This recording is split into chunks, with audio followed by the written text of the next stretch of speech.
Greetings one and all to this week's episode of Tenno Clock. I am very stoic Xeno right now, and I am joined by very still Nazareth. Very, very still. But I'm here. Very still. And welcome to episode 430 of 10 o'clock. Getting close to the whole 450 mark. So yeah, I think it's time to go, well, as we always do, straight into Emblems. So yeah.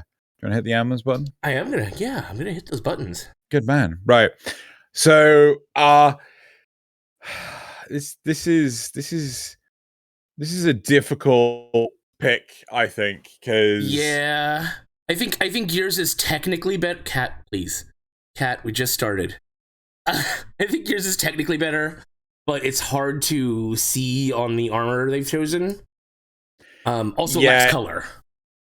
Yeah, it's. Do you remember the Volt Prime armor? It was like the Edo Prime set. Yes, yeah. It's that, and it's become so difficult to find any emblems. It's absolutely insane. Regardless of emblems we've already seen, just any, right? Yeah, but I think mine's nice and colorful and has a good design, but I hate those sharp boxy edges.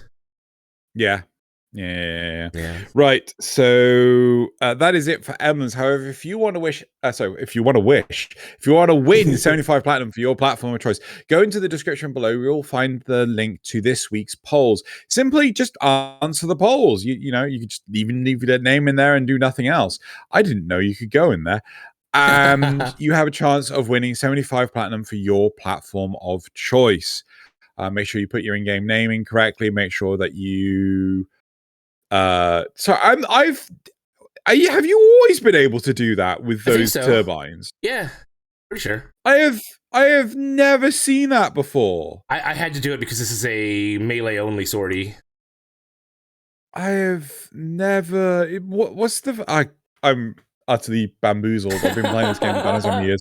That's been, just completely missed it. Anyway, so yeah, make sure your in-game name is correct. Make sure you choose your platform. If you spell your name wrong, which has happened in the past, you will be like, "Hey, Xeno, who's this?" And I'm like, "I don't know." And there's no way for me to find out. So no one wins for that platform. So that is it for the winners. Time for Dojo Dusting.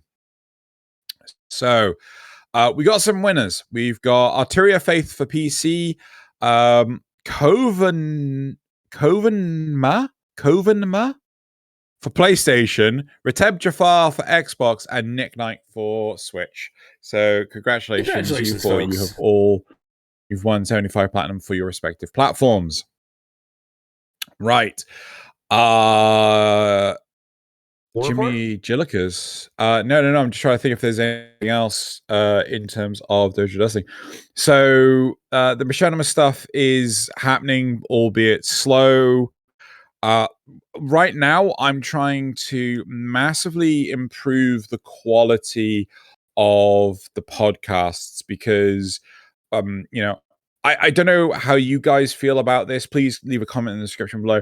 I'm not the biggest fan of the audio quality that comes out of Discord when someone is streaming a webcam. Like sometimes it starts getting a little bit crackly, and I've watched other people do this, and I'm like, you know what, I'm sick of this. I wanna find a solution. But I'd be interested to know what people think about that weaker audio quality. But that is what I'm currently focusing my attention on, as well as the Machinima. And also I want to give a shout out to Kampai Cast. So if you like anime or anime adjacent things, go to youtube.com/KampaiCast, or if you like shit tons of anime memes, go to twitter.com/Kampai_cast. And you'll get a curated selection of memes from the sources like Reddit and things. So, right. I don't want to give anything away about this week's episode, but I got to meet somebody who I've idolized for quite a while. So you completely shat your pants. Yeah. When you realized who it was. I'm terrible with names, but I know the work. Yeah, that was hilarious. Was that during the recording or was that pre-recording? I think that was I think it was pre-recording. pre. Yeah. Yeah, I think it was pre-recording. So yeah. Anyway, right. So again, go check out Kampai Cast if you like anime podcasts and things. I also want to improve the thumbnails, but I don't know how to do it. Yeah. I'm too stupid. Right. So that is it for. Oh, and also check out Notice Me Senpai at youtube.com/Xenogalleon because it's not doing as well I would like it to, and I think that's mostly because the YouTube algorithm is just like, switching your game up from Warframe to anime. I don't like that. No one's gonna like that. Therefore, we're not gonna show it to anyone. Anyway, algorithm. But that is the mean old algorithm. You never think that an algorithm can be mean, but it is. Anyway, right now we're going to move on to the War Report. So the War Report. We've had some things this week. I know we've had some things this week. There was the new Nightwave, the announcement of the end date for Nora's Choice and the beginning of the next one, which is Nora's Mixtape Volume 1, which is essentially just the same thing. It's another intermission. But there are going to be some new acts in it, so that's cool. Acts being the chores you have to do in order to get. Okay.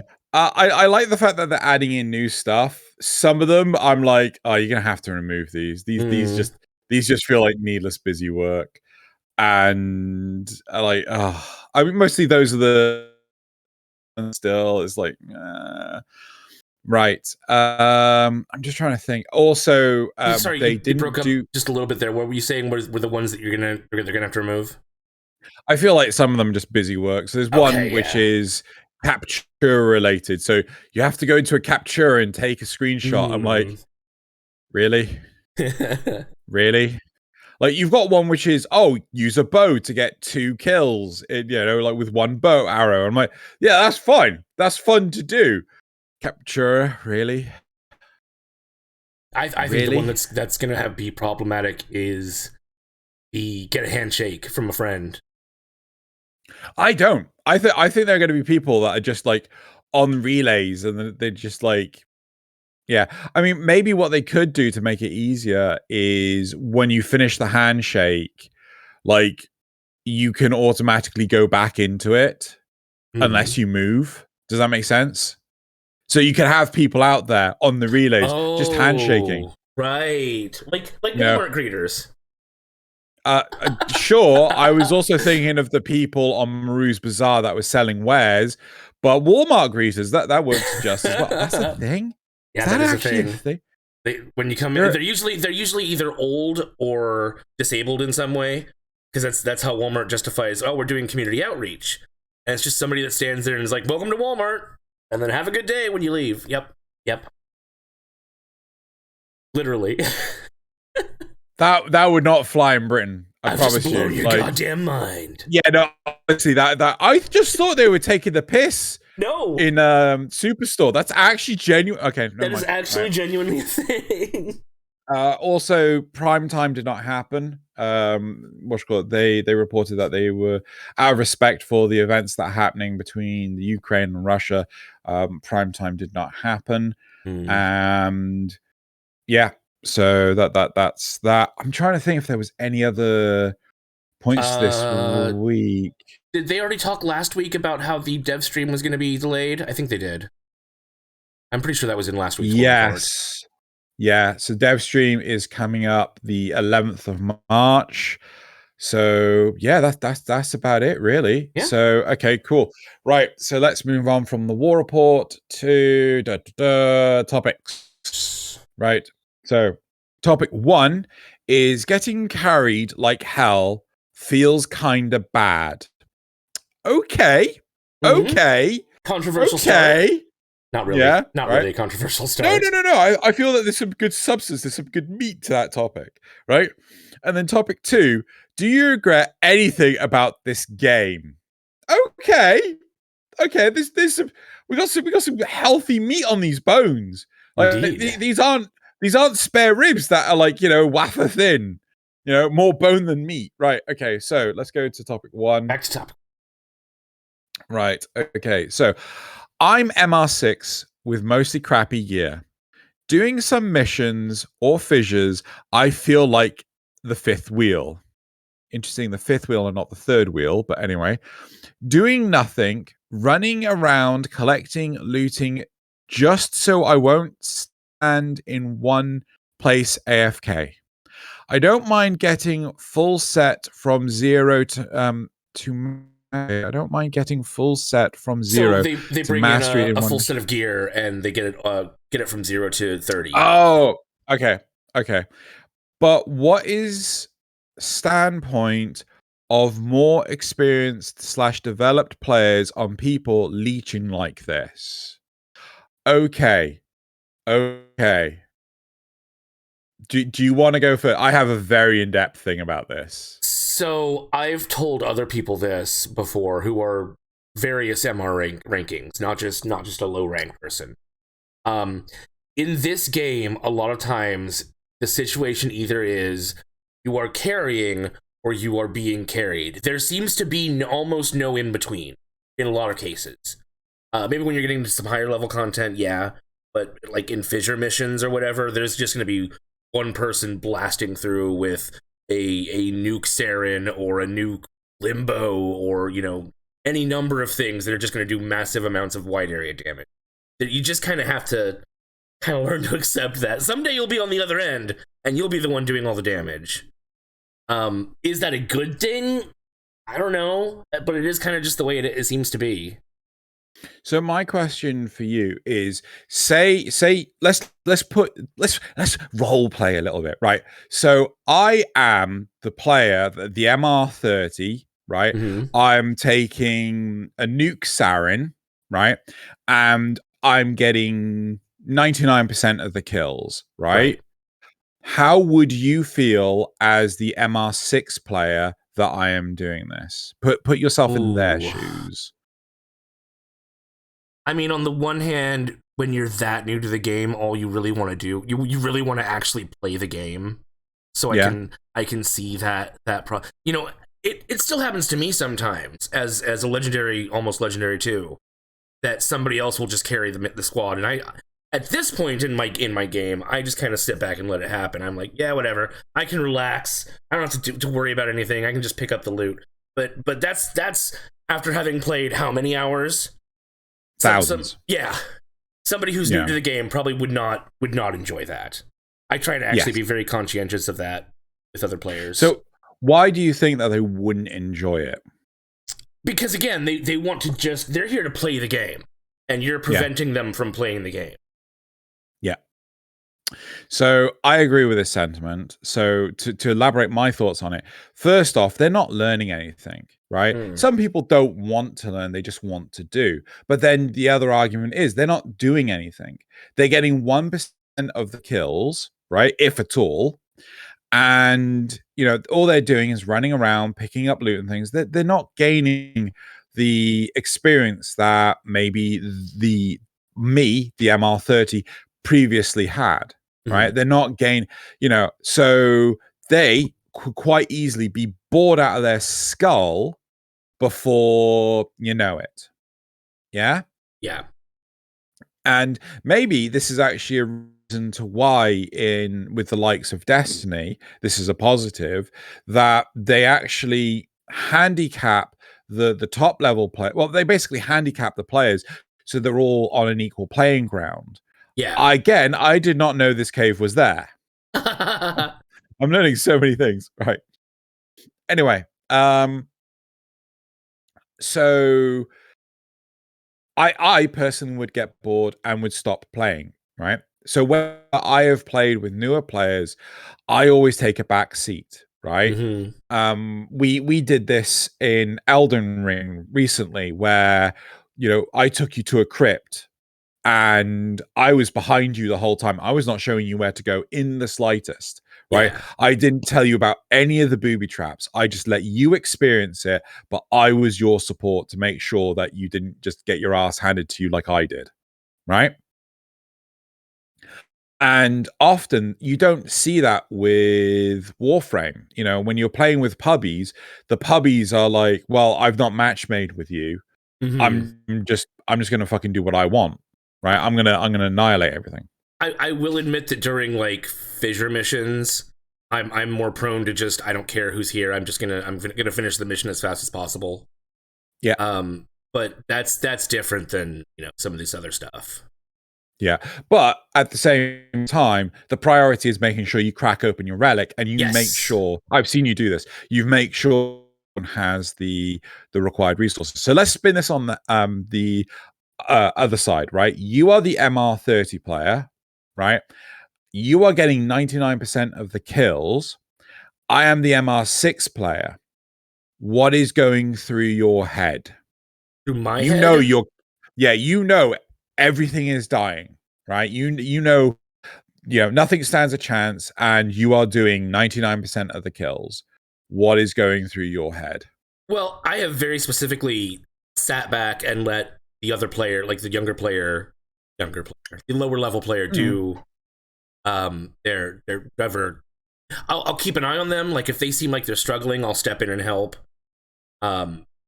But as long as they're doing fine, if I especially if I know I'm going into a mission with a lower level player, I'll bring like a buff frame. I'll bring something to help them do better. But if I just matchmake with them randomly, it depends on if I notice that they're there, and if I do, then I'll step back and let them experience more of the game. Okay, I think that's fair. So I feel it's really important with any game that you have a level of satisfaction, right? And that varies from game to game.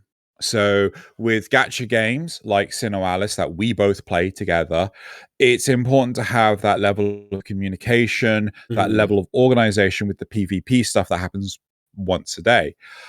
Otherwise, it's whatever. Yeah, everyone just does their own thing. With Warframe, there is sort of a meta objective as opposed to a low-level objective. So the meta objective being, we have to get this many, what's the different damn things?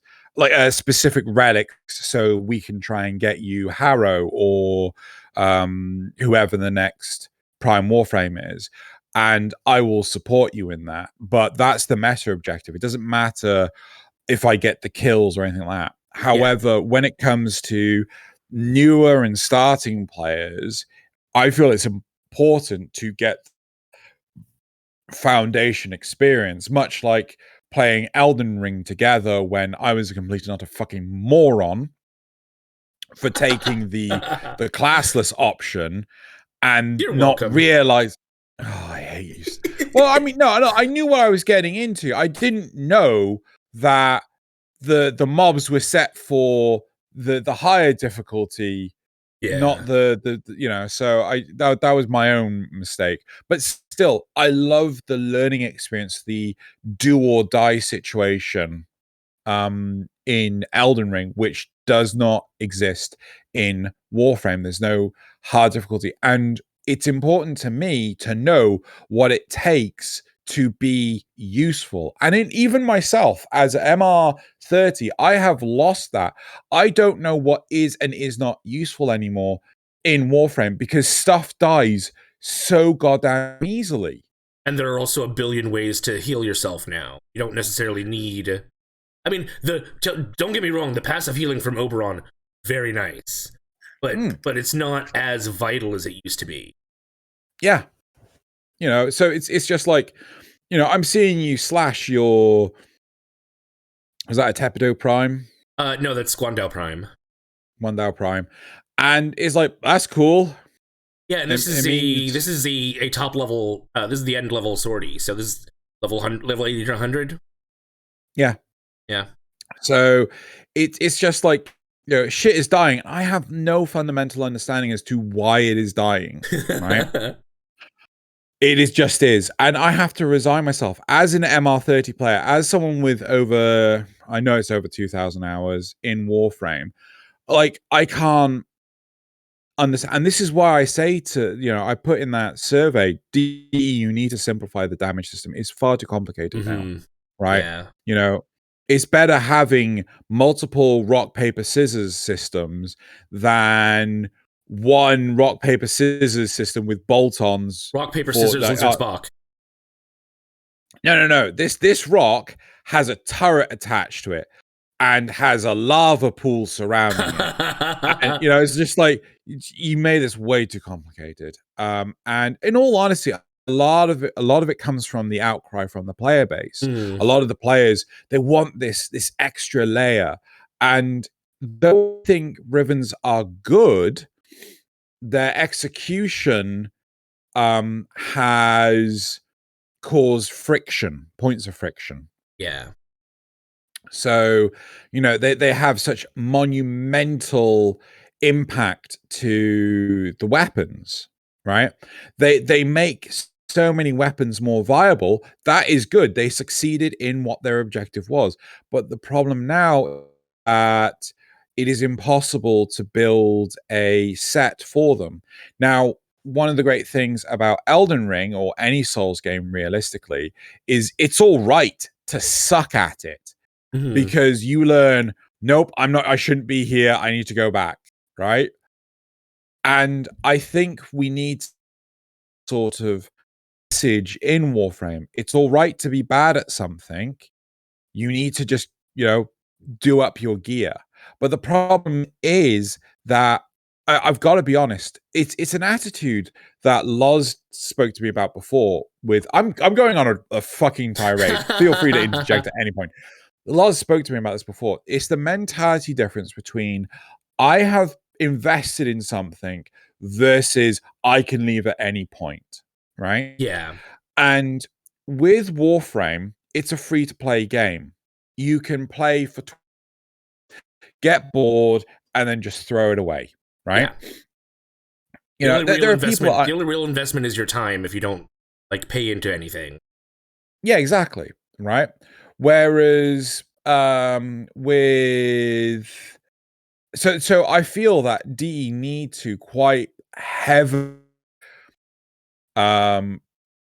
I hate to say this, maybe the wording is poor, but they have to coddle the player base, because if they don't, the players will leave. Yeah. Then mollify them. They have to mollify them. What's that mean? It's similar, but it's slightly it's rather than coddle has a more, I don't know, it's a different connotation. I don't know how to put it into words. It's very negative. Yeah. Coddling is very negative. Yeah. Right. I mean, mollify kind of is too, but it's isn't it mollycoddling? Yeah, I think so. Yeah, I think so. Yeah.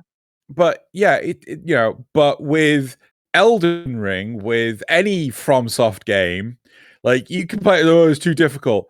What are FromSoft gonna say? Get good. It's your problem. Yeah, get good. I think so. To kind of bring it back to the new player, I think there's also a level of showing off that some higher level players want to do. They're like, oh, look how powerful I am. I can just blast through here. I want to be the top damage dealer. I want to show off. That's possible. I'm not sure. I mean, I remember an experience with Loz. He had a player that, he was playing with quite regularly. And they were extremely defeatist, right? That every comment that they had was super negative, right? Oh well, if he ever got lower than 50% of the kills, it was, oh well, I'm just dragging down the team, I'm a piece of shit, so on and so forth. It was negative. It was so disparative of the situation. I was like, no, you're just learning. It's fine. You'll get up to my pace. And then you've got players that are, what's the other name? The same person, they then get over 50% of the kills. Oh, congratulations, so and so. Like, nah, I'm just a piece of shit. I clearly don't know what I'm doing. I must have hit some exploit. Yeah, exactly. And it's just like, oh, for fuck's sake, you are killing me. Oh, see, I joke about that sort of thing when I do if I'm with friends and I do more, a significant amount of damage, then I'm like, look at me carrying you all. You suck at this game. But I mean, that's with friends. That's people who know that I'm kidding.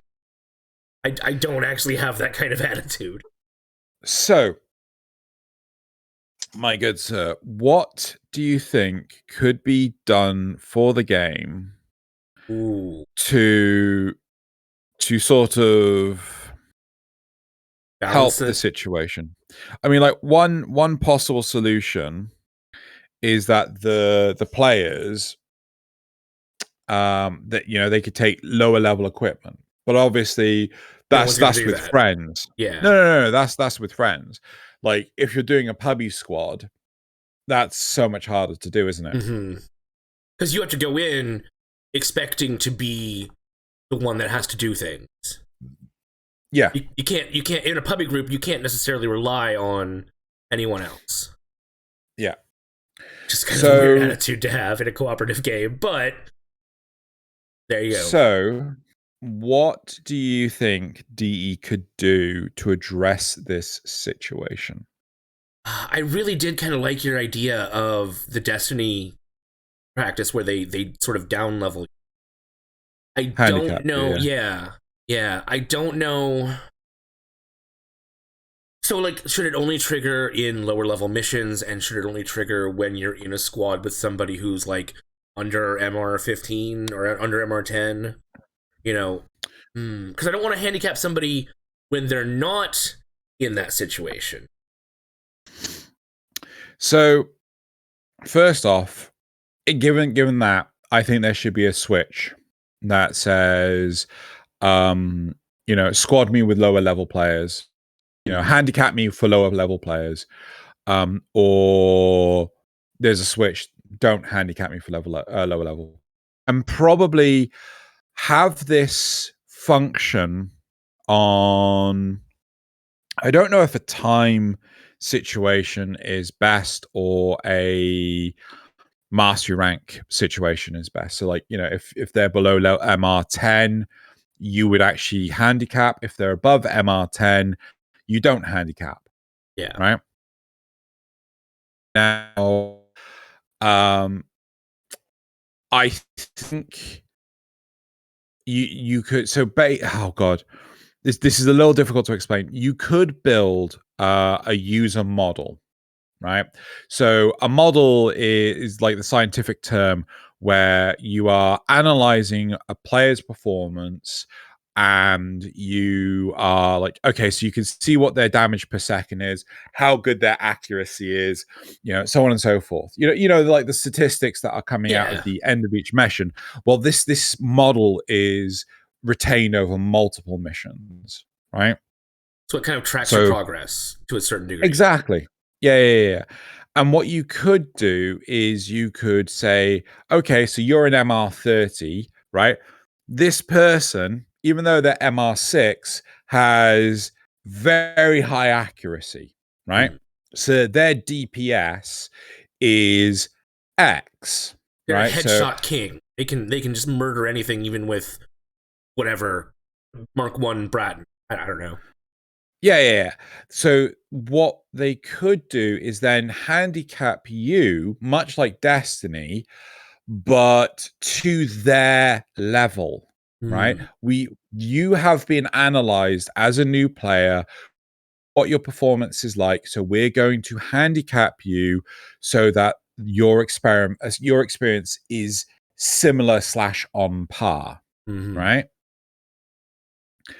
If you're a sort of showboat, and there's nothing wrong with that, personally, that is my opinion. If you are the sort of showboat that you don't care to, play at another player's pace, lower yourself to their horrible position. Yeah, exactly. Then I personally think you should. So if you won't have this option turned on, you then won't be grouped with those players.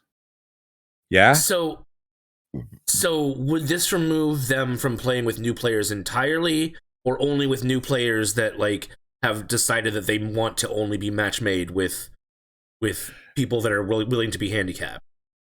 with pubbies, Yeah. right? That maybe this is an option that is on by default. It's an opt-out option. But yeah, so the idea is that, you wouldn't be able to play with pubbies that are low level. If you're playing with friends, right, and you're introducing friends to it, then yeah, you can do it. I remember teaching a friend's girlfriend how Captain Vor, and literally I was, because the boyfriend was stereotypical, just rush off and do everything, right? That's just in his nature. I would actually sit down and I walked her through it, sort of thing. I was behind her, much like in Elden Ring. I was behind you in that crypt. I was behind her, giving her support. I let her fight Vor by herself, right? I just watched. I kept her alive. I healed her up and everything. And then when it got to a point where she just wasn't doing the damage output, it was taking so long. Right, you understand this fight now, yeah? Yeah, I understand the fight. And I wiped out Vor, right? Yeah.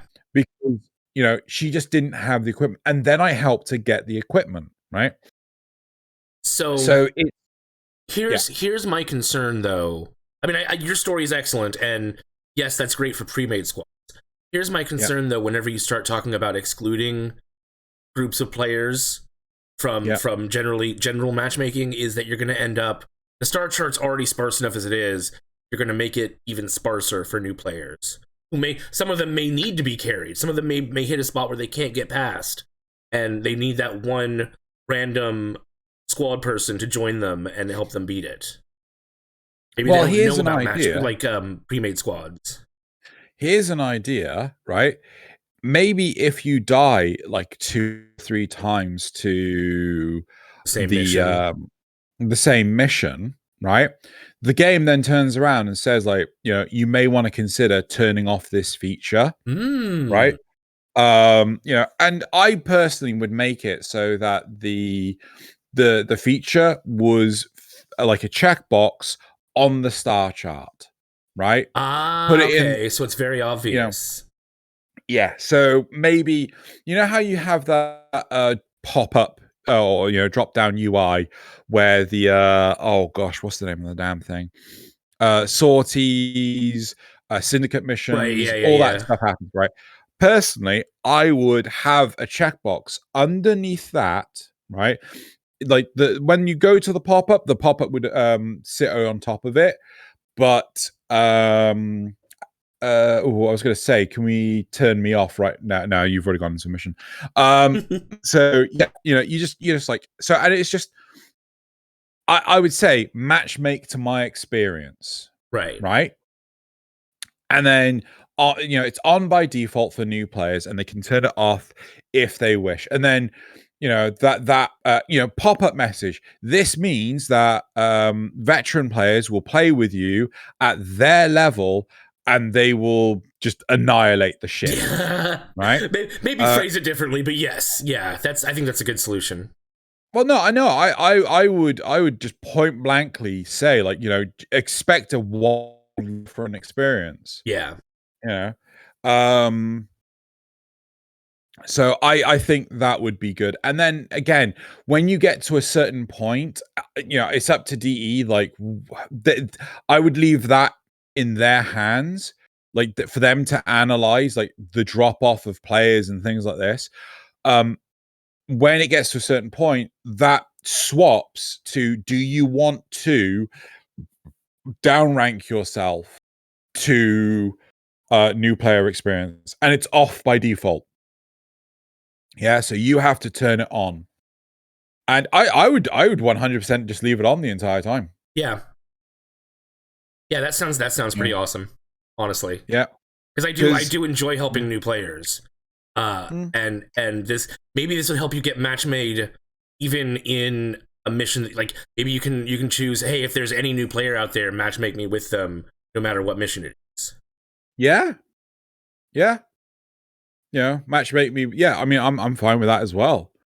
So, but I think baby steps. Sort of like the way you can, in the Railjack menu, you can join any open Railjack crew. Doesn't matter where they are. Yeah. Sort of something like that. Yeah. Yeah. Right. I think we've explored this quite a bit.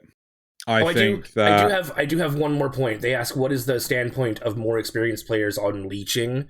I don't personally mind somebody quote unquote leeching from me, as long as it's like, let's say, as long as it's not something like we're in a bounty and they're just off fishing or standing by the front door.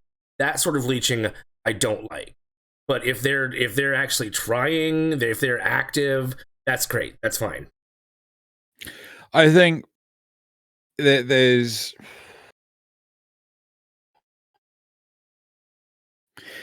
yeah, I kind of agree with the sentiment of it depends on the situation. Like, I hate it when doing like used to do Lewis sorties, Lewis spy sorties, and then all the other participants just sat around waiting for someone else to finish the whole thing. I was so tempted, like, to just abandon the mission. Like, yeah, go on, have fun, fucking doing. You at least gotta try, or at least or say outright, hey, I don't know how to do this. Can somebody help? I think again, the importance is like it is what it is. People, fucking leech. There's nothing you can do about it. Yep. I mean, hell, I remember I was playing an endurance run on a survival because back in those days I thought it was fun. We did, was it like an hour-long survival? I was getting wicked headache, so I went to lie down for half an hour. I got up and they were still doing it. My goodness. They were still doing the same one. So I was sat on the exit and like, when you guys are ready, just come, I was like, yeah. So I went back and joined them again. I was just like, wow. But yeah. So. Some people are crazy. Right. Should we go to the replies? Sure. Let's see. First reply, ask questions when you don't understand, and when you are at that level, return the favor. Paying it forward is the saying that comes to mind, which is, I think, we kind of discussed that early on. Yeah. You're either going to be a leecher or help the leechers. It's just how it shakes out. Second reply. Oh, sorry, go ahead. Well, is that you either are a leech or you enable the leeching. Exactly. It's one or the other. All right. I barely helped when I started back in 2013. It took me ages to get decent mods and weapons. Wow, 2013. That was... Ooh. It took me ages to get decent mods and weapons. It wasn't long before Nova came out and other people were clearing whole maps while I was feeling useless. It just takes some time to get your gear. Yeah, that's a huge point too. Yeah, I was one of those people, and I remember it was a point of contention that people didn't like the fact that Nova was credited the kills, so they changed it that oh gosh, it was the person kill affinity, but she doesn't get kill count. I think something like that. Well, I mean, everyone gets shared affinity. Well, yeah, but yeah. So it was just a simple case of like everyone complained, and then things like Ember's World on Fire. I'm like, well, or Sarin Spores. Like, again, like, wait, Sarah's getting all the kills for this. Why, so why did Nova get the nerf? Anyway. But yeah, I think part of this goes back to that your point about the damage being too complicated. You've really got to find that one build that you really like before you can really start to get those damage numbers that'll help you with this. Yep. Right.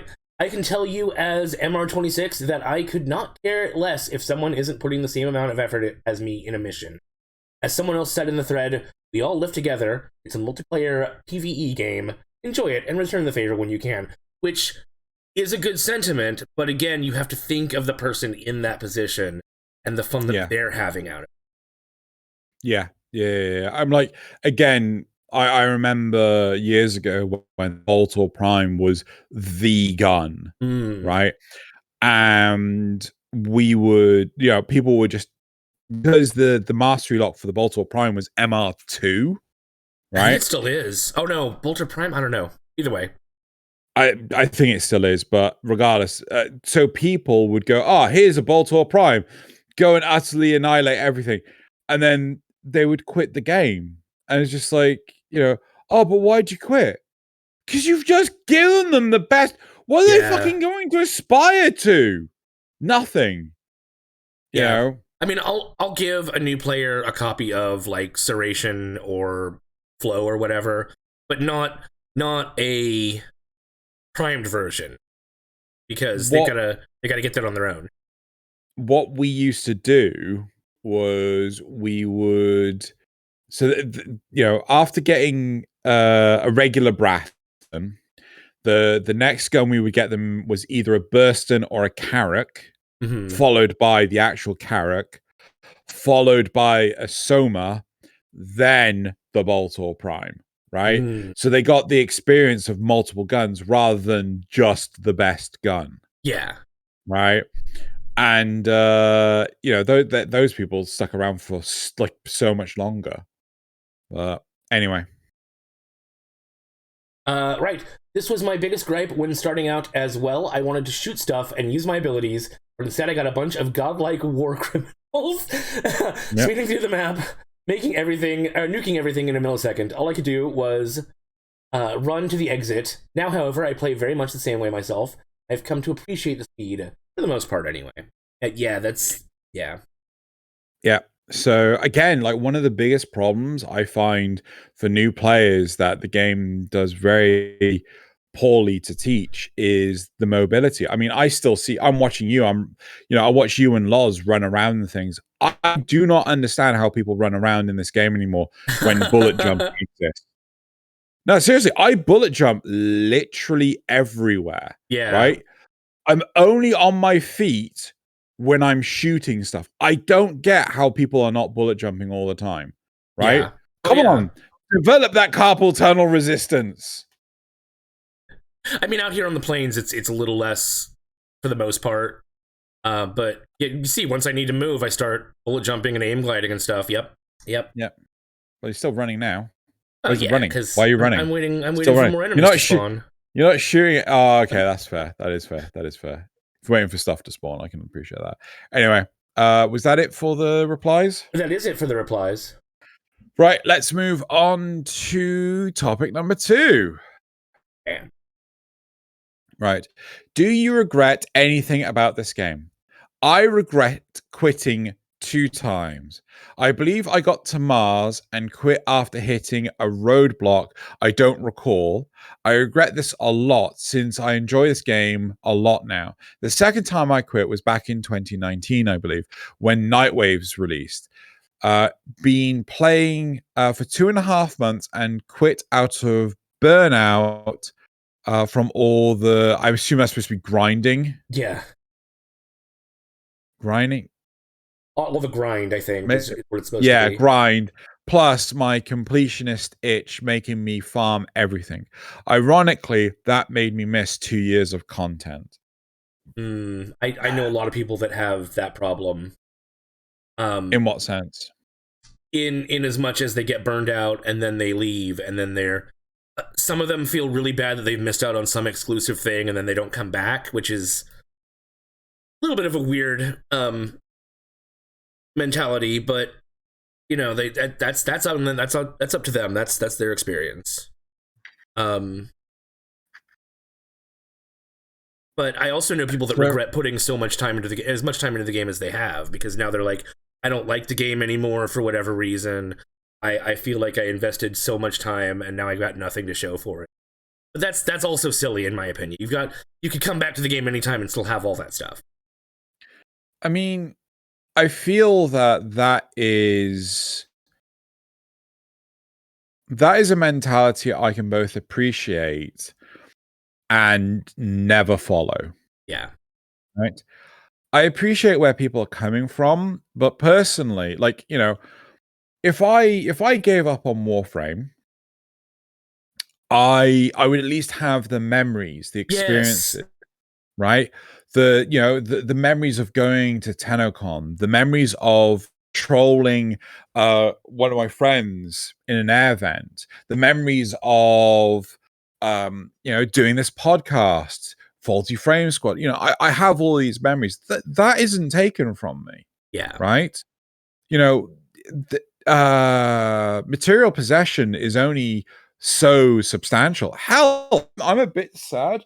My Excalibur statue, 2 of the fingers broke off. Right? Yeah, seriously. I have the 2 fingers. I need to work out how I can reattach them and things. But yeah, 2 of the fingers broke off. And it just happens. Life happens. Life experiences happen. There is no point in getting worked up about material possessions. I enjoy my material possessions, but not to the detriment of my own health. I'm sad. Perfect example, World of Warcraft. Right? I've been playing No, seriously. I've been playing that World of you've Warcraft. actually put time and money into as well. Yeah, well, I put money into Warframe. I put if I sit down and work it out, I've put thousands into Warframe, but I put thousands into World of Warcraft, and it's not the same game anymore. The Blizzard are a shell of who they are, and that is I am extremely passionate about Warcraft lore. Right, I wasn't for the longest time, but ultimately. I got very salty about how they changed the direction. Where the fuck is that thing going? So the Nova is trying to make it go forward, and she got it off of its path, and so it was trying to go back onto its path. Right. She fixed it, though. She got it. Right, fair enough then. So... Yeah, so, World of Warcraft, it's I'm never going to say never. I'm never going to say I will go back to World of Warcraft. But right now, I have zero interest in World of Warcraft because it is very obvious they couldn't give two shits. Activision Blizzard couldn't give 2 shits about the game. They just want the money, right? Yeah, they don't care about you. Why should you care about them?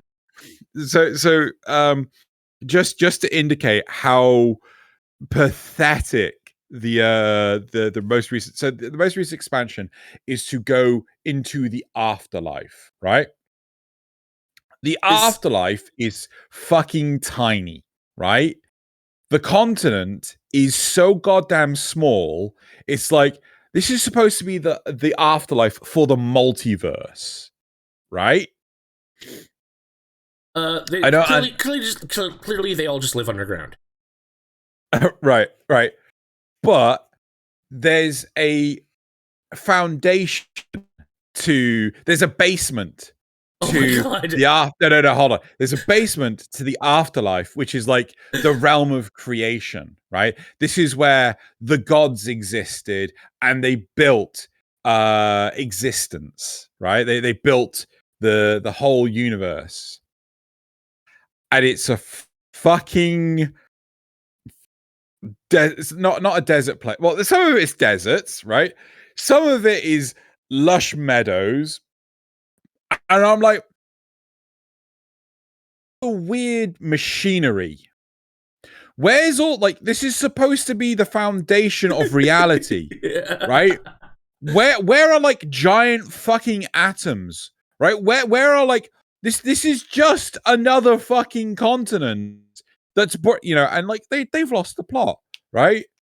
So it's but it is what it is, right? We've so Loz and I we're done with WoW, and it's sad, but we've had some great experiences with it. We've got some great merchandise from it. We've had great fun over the years, but they can never take that away from you ever. Yeah, and they certainly Blizzard and Activision, they can spoil it, they can make it sour, but I mean, just you need to let that part go. There are plenty of people that are sour about how DE have changed things. Well, right? It's sort of like there's been a lot of remakes of movies and TV shows and everything, and people are like, this literally ruined my childhood. And it's like, no, it didn't. It didn't take anything away from your childhood. It may have ruined the IP for the future, but the past stuff is it's all still there. It's safe. You've got your memories. It's fine. I mean, honestly, there are so many games that I thought this is the pinnacle of Spider-Man video games. There is no Spider-Man video game better than Ultimate Spider-Man. Is the best Spider-Man video game. I went back and played it. I'm like, this is nowhere near as good as I remember it to be. Right? I mean, hell, I started showing you Blood Omen Legacy of Kain. And I had to say, like, I love this game, but it has so many drawbacks. Yeah. Right? It is oh god. I want to say like early 90s? Mid-90s. It's early 90s. It might be mid-90s. But yeah, era. It's a product of its era, right? Yeah. There are UI issues, there are there's just user experience issues across the board. And over the decades, we have gotten so much better when it comes to that with video games. But you just have to realize that most of the time the thing wasn't as good as you thought it was. Yeah. And I'm gonna sneeze. Hold on. Adorable. I hope I actually muted my microphone. Okay, good. Did. Right. So hopefully sorry, it's nothing is as good as you remember. Like, I still love the new war, but there are so many weird shit about it. Like, the sacrifice where Lotus is like, "Mother, I'm coming home." Yep. Did not age well. Mother. Did not age well at all. Nope. Right. Didn't go home at all. Like, what, So yeah, it is what it is. Everything's a product of its time. So for Warframe, do you regret anything? I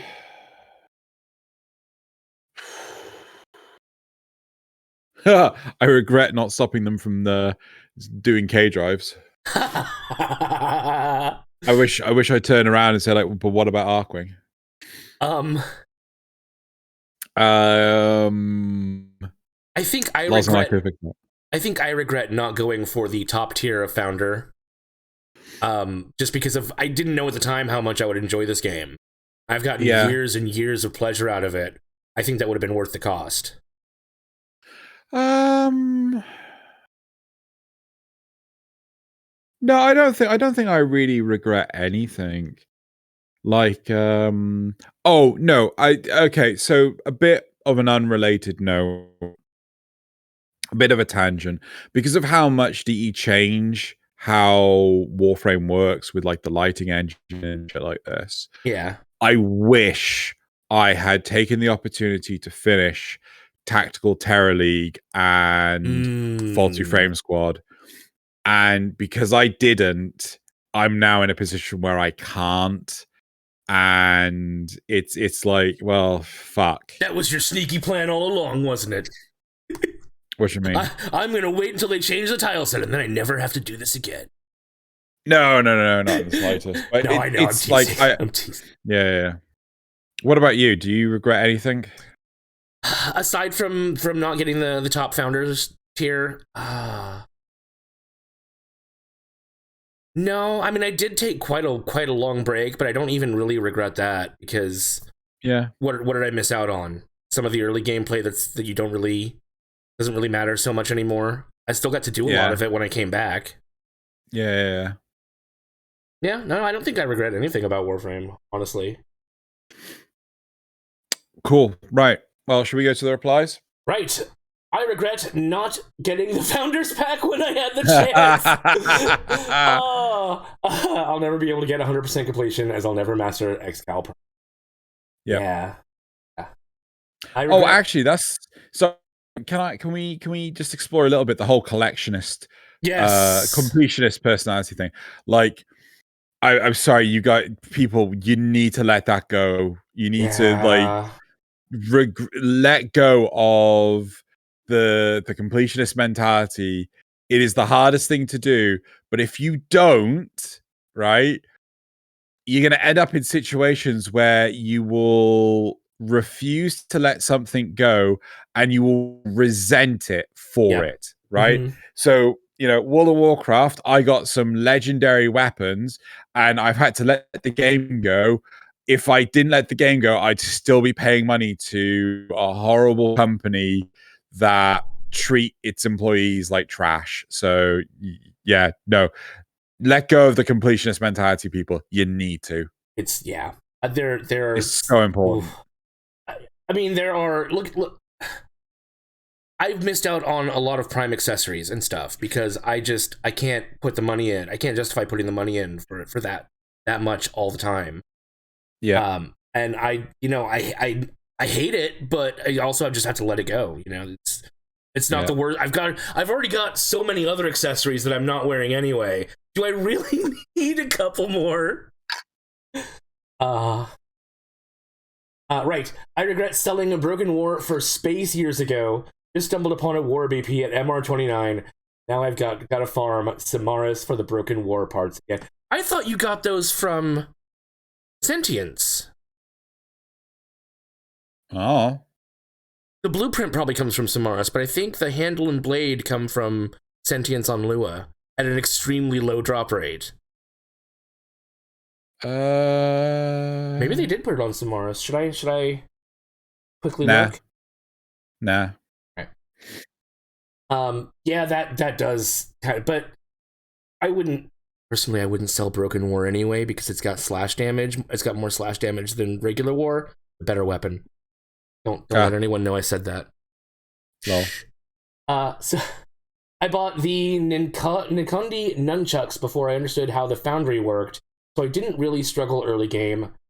Kind of regret not going through the full new player experience. Interesting.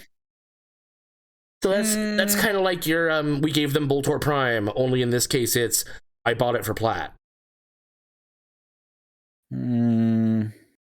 Not quite sure how to take that one because, like, I mean, it's all experience and things like that. They just had a different new player experience.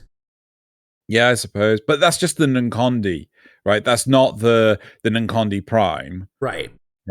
So it's like, okay, so instead of buying the blueprint and making the blueprint from the market, I just bought it for platinum, right? So I mean, it's kind of in company's best interests not to teach you how to use your money wisely. Oh, sure, yeah. From DE's perspective, that makes sense. I think they've actually done a lot better job lately of, like, in the last few years, of making that more clear on the tooltips. No, I'm sorry, in the store. So it's like, here's the Plat version, or here's the blueprint. Yeah. Yeah, but I get this person's point that they missed out on being a tiny Tenno who could barely do any damage because they got, something that was way above their MR level. But they still had to get the mods for it. I think what they're saying here is I bought the Nkondi nunchucks before I understood how the foundry worked. So I didn't really struggle early game. Kind of regret not going through the new player experience. So basically they regret not understanding how the foundry worked. Oh, see, I take it a completely different way. I take it as they regret being overpowered because they bought this thing that made it so that they didn't have to struggle in early game like a lot of players do. I guess it could be both of them, actually. Could be. Okay, let's go to the next one. Not putting more time into Prime Resurgence, I was doing well and got 2 of the frames I wanted. I got burned out with the Aya farming paired with my terrible relic luck, and so I missed out on other frames. I wouldn't worry. I get the feeling that Prime Resurgence is going to come back. And also, if you just wait long enough, those will come out of unvaulting. I know that. Yeah, but I mean that's buying it for money, isn't it? But you get the relics. No, you get the relics. But but I know Trex. I'm sorry, Trex Paddock. If you're listening, I don't believe that after so many weeks you didn't get a single Aya. But it's just like. It feels you can't devote all your time to that just because it's only here for a short time. You just need to focus on what you did get out of it without burning yourself out. I think that's in part maybe this is something DE should do. Is older warframes, like older primes, should just be put in the system for free, right? It's just like, oh, you can now make this at the, you have to make a prime, the Orokin lab in the dojo, right? You can make them from because like how many fucking primes are there now? It's ridiculous. Well, so they recently put Valkyr and Banshee? Valkyr and Nyx into Railjack Void Fissures, or Void Storms. So you can get relics for them in Void Storm. I'd love to see more of that. I'd be fine with more relics, but I mean, I like your idea of putting them in the Orokin lab, actually giving it a function. Maybe you can buy relics from there, so you still have to pay something for them. But like the problem is that, we've got so many now. The whole reason why they came up with Prime Resurgence was, the whole reason why they came up with Prime Resurgence was because they got too many Prime Warframes now. Yeah, but now they just can't cycle through all of them in unvaultings. But I think part of the problem is also the time necessity nature of the equipment, right? So if you want to do primed Resurgence, you have to realistically play it pretty solidly. Yeah. For a what was it, 2-month period? Yeah, because there were a lot of primes in there. Yeah, so if some of the primes were made 24/7 accessible through relics, I wouldn't see a problem with that, because we got how many now? Oh my gosh. Well into the 20s. Yeah, I don't know the exact number, but yeah, it's up there. Yeah.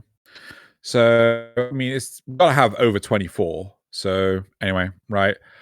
Next one. I got banned. Ooh, I got banned when a bad transaction refunded a bunch of purchases on my Steam account, including some Plat. I have returned after over 8 years with a job and paid off the debt, but hell if I know what I'm doing right now. Wait, so you have to pay them to get unbanned, pay back all that stuff to get unbanned?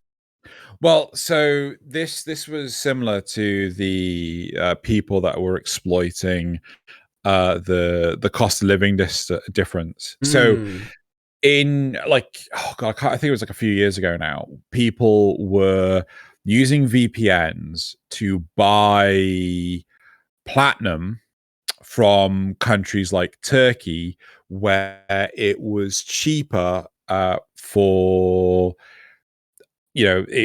platinum per dollar, so to speak. Yeah.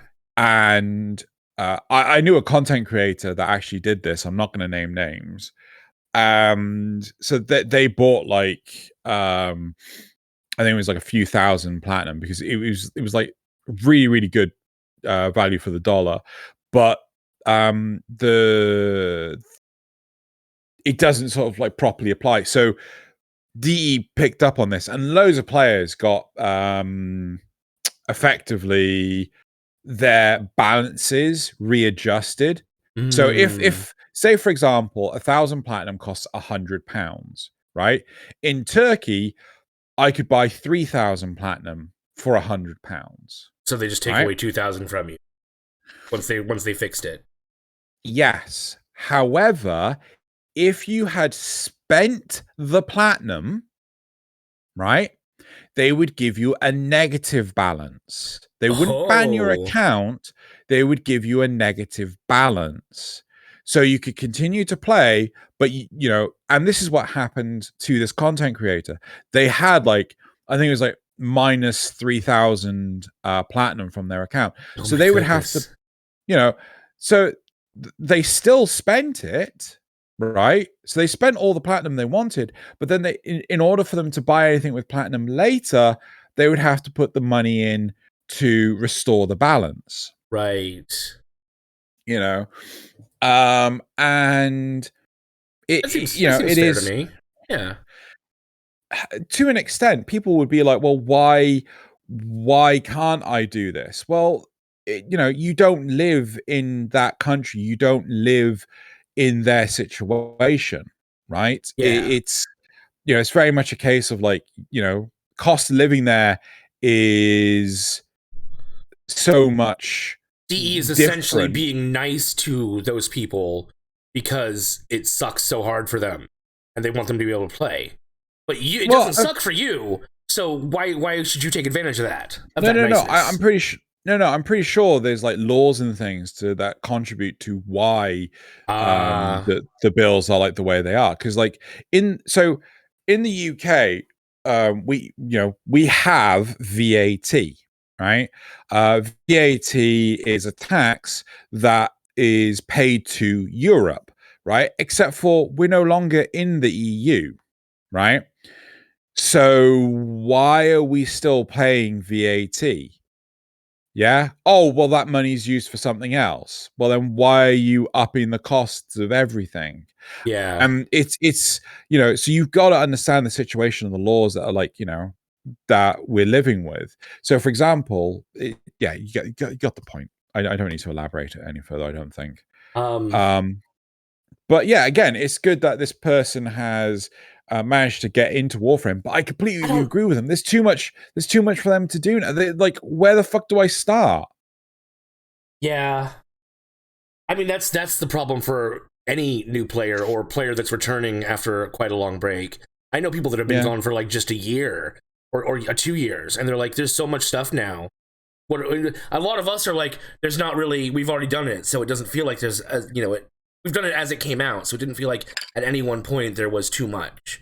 But somebody who's coming back and has liches and railjack and new war and all this stuff that they've put in, it does feel a little overwhelming. I do feel that they need to stagger their... Oh god, how do I say this? They need to stagger their... My brain is just completely... sorry, they need to tier their content, right? So I don't think, like, if they do another open world, please don't have it at the start of the star chart, right?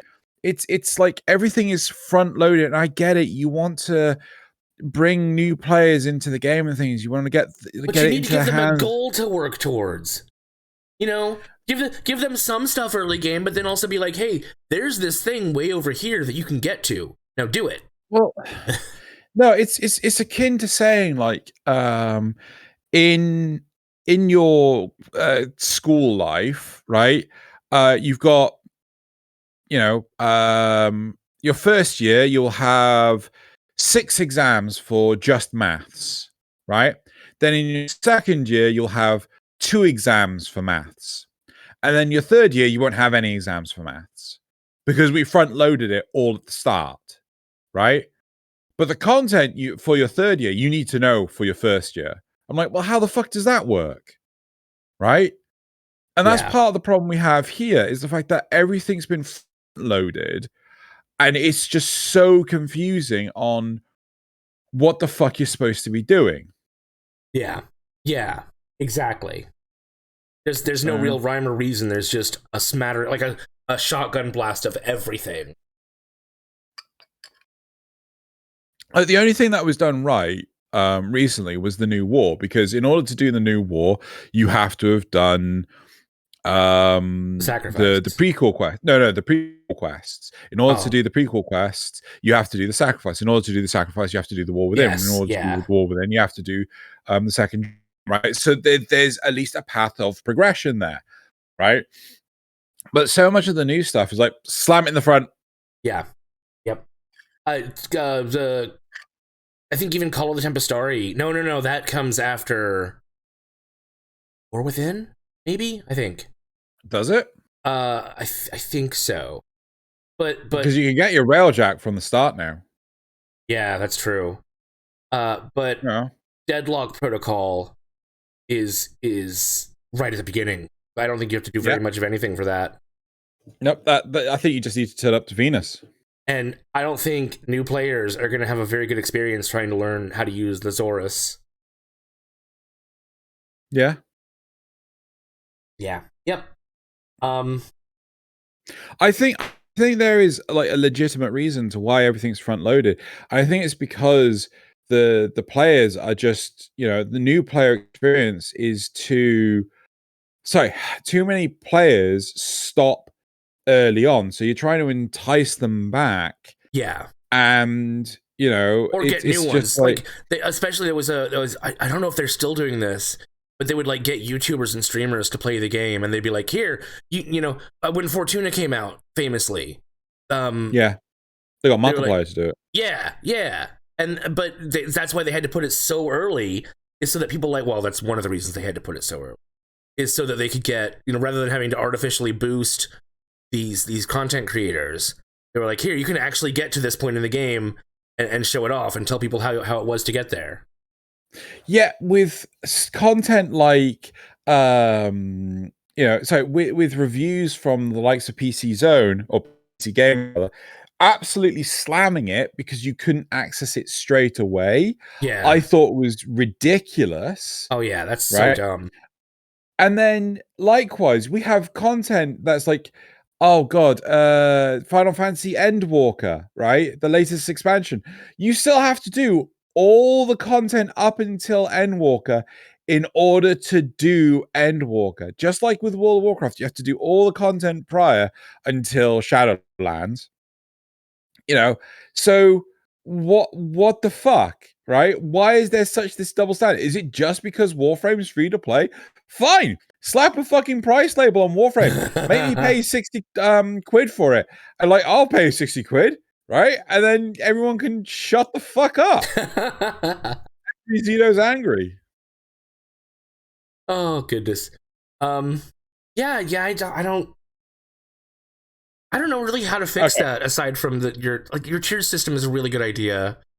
Even something on the star chart, it's like, hey, you could do this if you're looking for something to do. Here, you could go do this thing.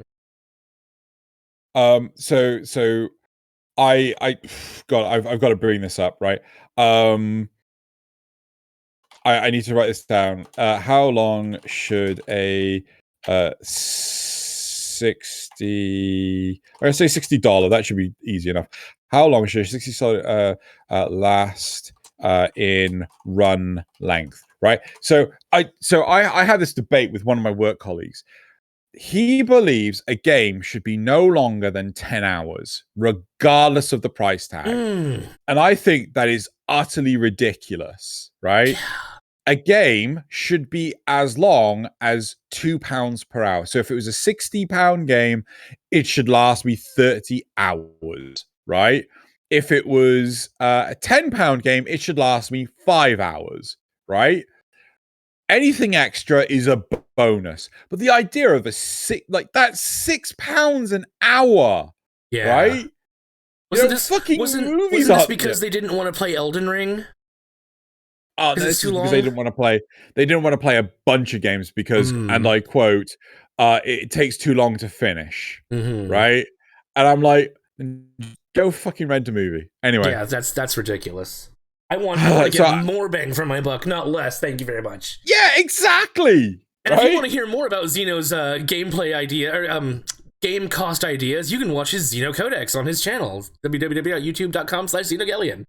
I haven't done one in a while. Yeah, but you did do one on that, which was pretty good. Yeah, I did. Yeah, I should do one on what's the next one I want to do on? I think it was like boss fights and things. Anyway, right. Yeah. Let's I believe that's it for topics. Cool. Yeah. Let's move on to wait, how do I what's the next? How do I turn that off? I hit that. Good. Yeah. Yes. Yeah. I'm learning. So what's the next part? It's graphs, isn't it? Graphs. Where is? Oh, there it is. Hold on. Sorry, Chrome is on the wrong monitor. Silly Chrome. Silly Chrome. What do you think? Right. Okay. So, and I finally found out what that problem was in terms of why the numbers were wrong. So the first one is, how many sorties do you run a week? So 5% says 6 to 7, 10% says 3 to 5. 35% says 1 to 2, and 50% says a resounding 0. So half of the people that voted said that they don't run sorties at all. And I'm firmly in that, right? I think I did one with you just by happenstance because you were doing it. I'm somewhere between 0 and 1 to 2. It really depends on if I have like nothing else to do. I'll just be like, I'll go do the sortie. Yeah. I'll knock that out. The next one was, how do you feel about Xeno's excursion idea? What the fuck was my excursion idea? It was the weekly sortie, wasn't it? Yes. And it got harder for each round you went through it. Yes. But you got more rewards. That was it. All right. So 47% said positive, 53% said neutral. But no negatives. Oh, no negatives. Oh, Yeah. sorry. I thought that was negative until no one likes. Okay, fine. No. So actually, it seems like, I mean, the people that actually care liked it. So yeah, I'm down for that. I mean, I would be down for, like, here's a weekly sortie, here's a weekly excursion that you just got to, recycle, and like it just gets harder each time, and then you got a reason to push. And sorties, sorry, not sorties, Steel Path, because they took the rewards out. Anyway. No, you can still buy Umbral Forma. Come on. That's a question I want to ask. I want to tack this question on. Are you playing Elden Ring? Because genuinely, you playing Elden Ring? Because I honestly think, like, the effort for reward in Elden Ring or any Souls game is like super fucking low. Oh yeah, you have to put in so much, but like, but it feels so satisfying. Reward, yeah. It's like, fuck yeah. You learn to actually overcome an obstacle. Like dodging. Yeah. Right, okay, next we've got, would you like to see a difficulty with friendly fire mode if DE improves the user interface? 25% said that they didn't care, 30% said no, and 45% said yes. I'm so happy to hear that. Yeah, I honestly, I was so, like, the big things with the UI is you would have to highlight this is your friendly teammate, right? Yeah, you'd have to have, like, the health bar cannot look the same as everyone else's, right? The mobs, their health bar has to be permanently on, a clear indicator of this is where they are. Yeah, and yeah. So yeah. Right. Cool. The next one is, did you notice the Lotus hand during the new war? Because that we stumbled on this. 45% said no, and 55% said yes. Good for you, people. Good for you. Yeah, I was a no on that one. Right.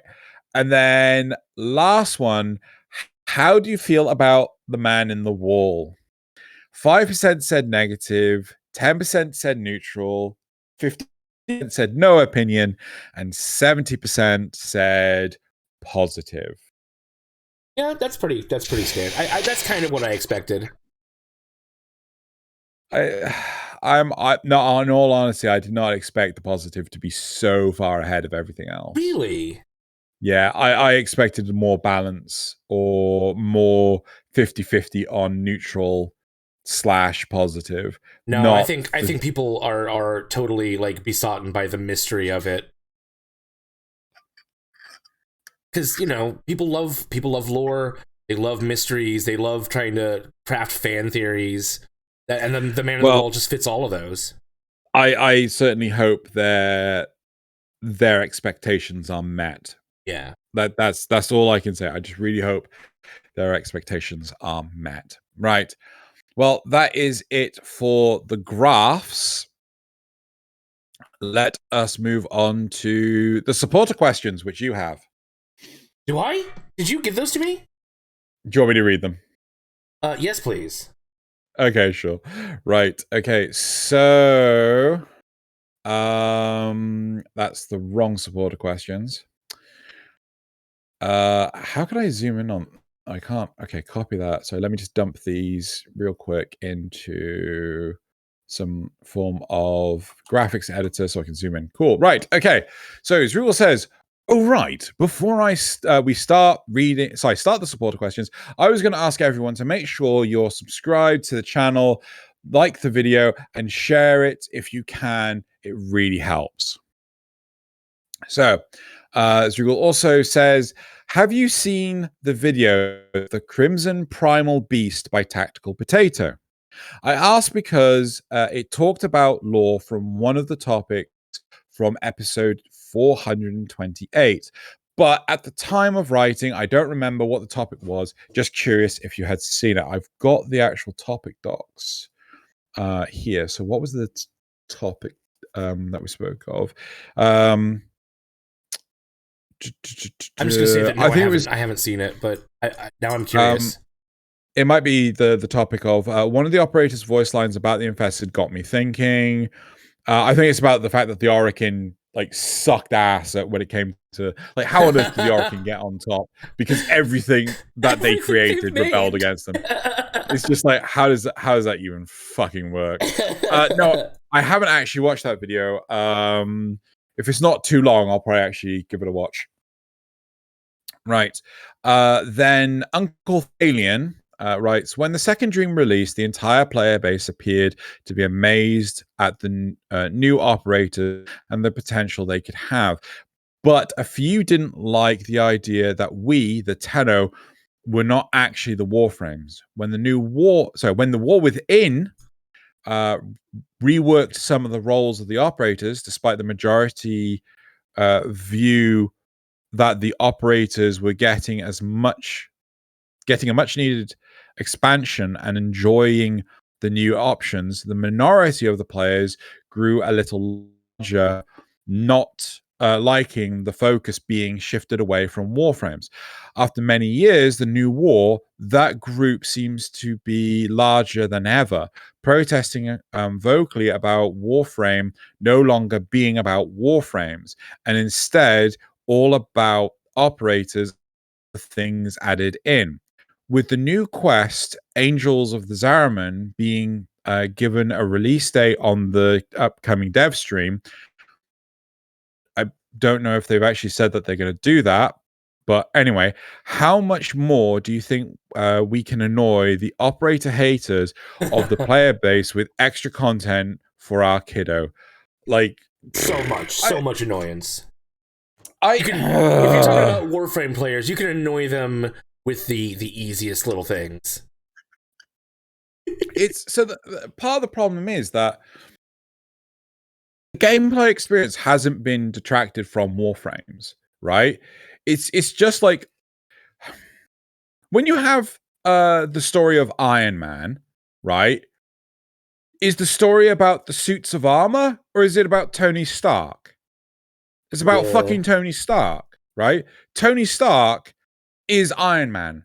Our operators are the ones that control the Warframes, right? It's like, oh my god. I think I have heard you complain a little about this though in the past with things like the addition of the Necromechs and even the Railjack. How they're doing more and more stuff to dilute the Warframe experience. I think I've heard you talk about that. That's because they're not actually specializing those experiences, right? So you have the Necromechs. What is the Necromech useful against? It's useful for getting sad in the end of the new war, where it just falls down out of sheer depression.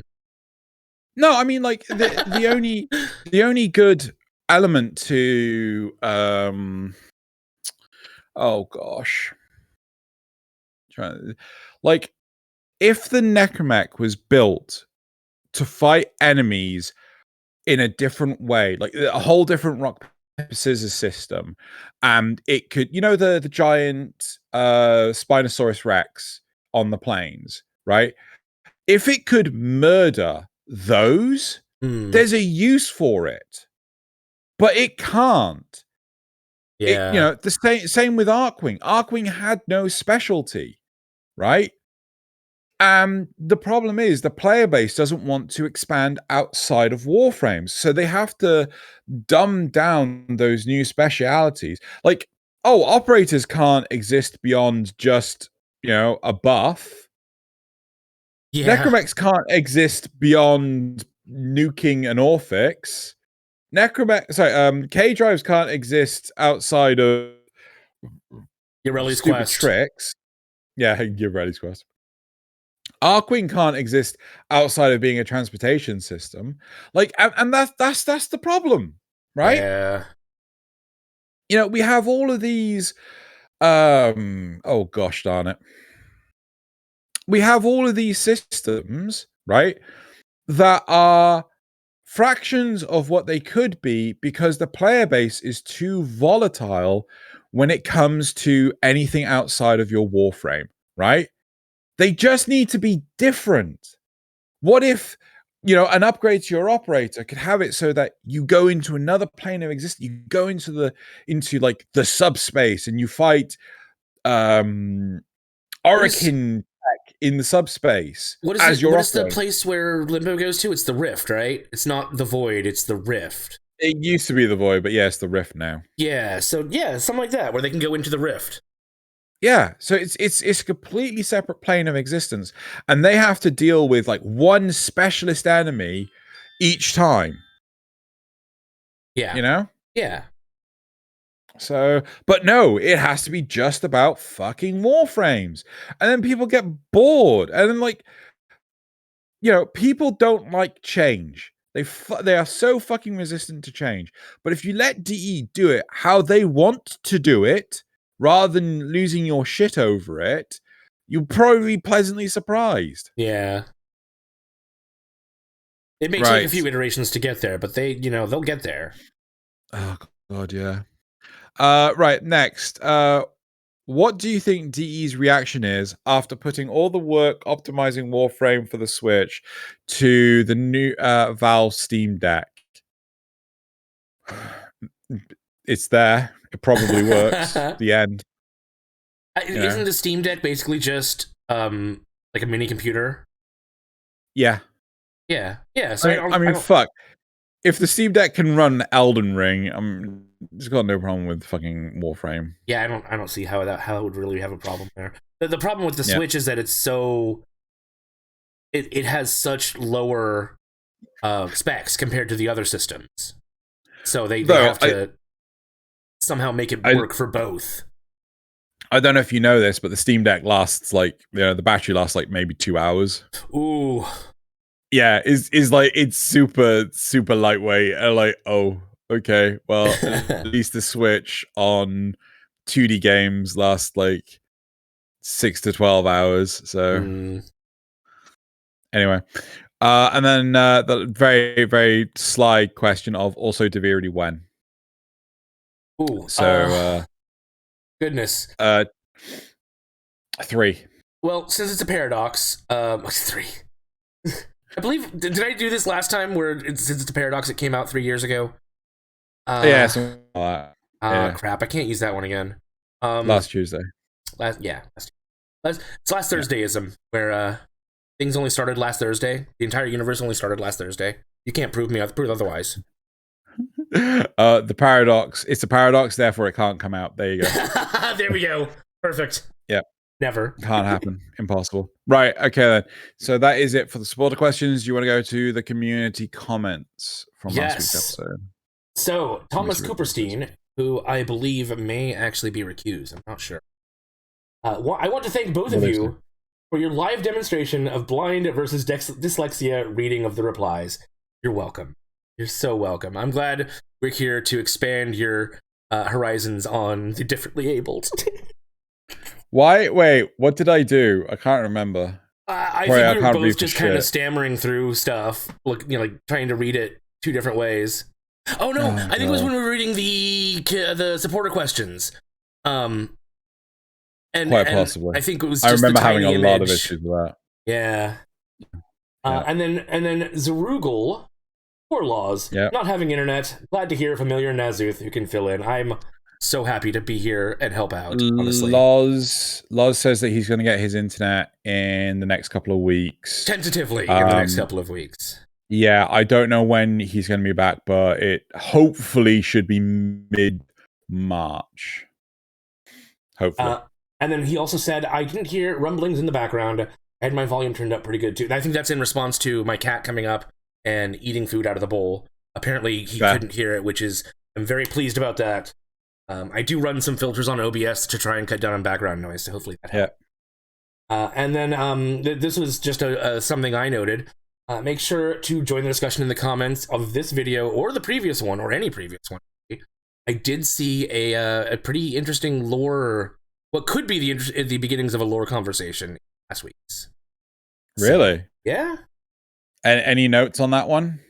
He had so much to say that I didn't really take any one note. Right. I think he had a lot to say about the man in the wall. Right. Yeah, I think that's it. Okay. Shall we move on to the memes? Oh, yeah, memes. Let's do the memes. Get the memes out. Memes. Okay. Let me... I need to... Oh, you didn't put them in the thing. Okay, that's fine. Okay, yep. Do that thing. That thing. Cool. Yep. Right. So, the Warframe subreddit, the last week or so, has been just filled with Destiny 2 versus Warframe memes. Sure. Destiny 2, getting one of the clone troopers getting hit in the head with a train. Yeah. Posts on this subreddit lately, and people just here for the Warframe memes. I just go through so many of these to find Warframe memes. What the hell? Bro built like an Eidolon. The original comment from the image they took was, Bro's arm looks like a weak spot in a zombie game. So yeah, that's his Eidolon weak point. I really hope this is photoshopped. I cannot believe this is real. Oh god, I hope that's not a tumor. Right. Oh god. Me going into the plains to fish for Glapid. Very happy, very carefree. The Triathlon Squad. What the hell? Yeah.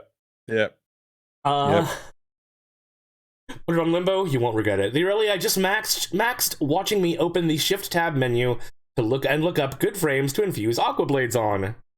Oh no. I think this one's Xeno. I have no clue what I'm doing, and I love it. People talking about different mods in arbitration and which Rivens are good.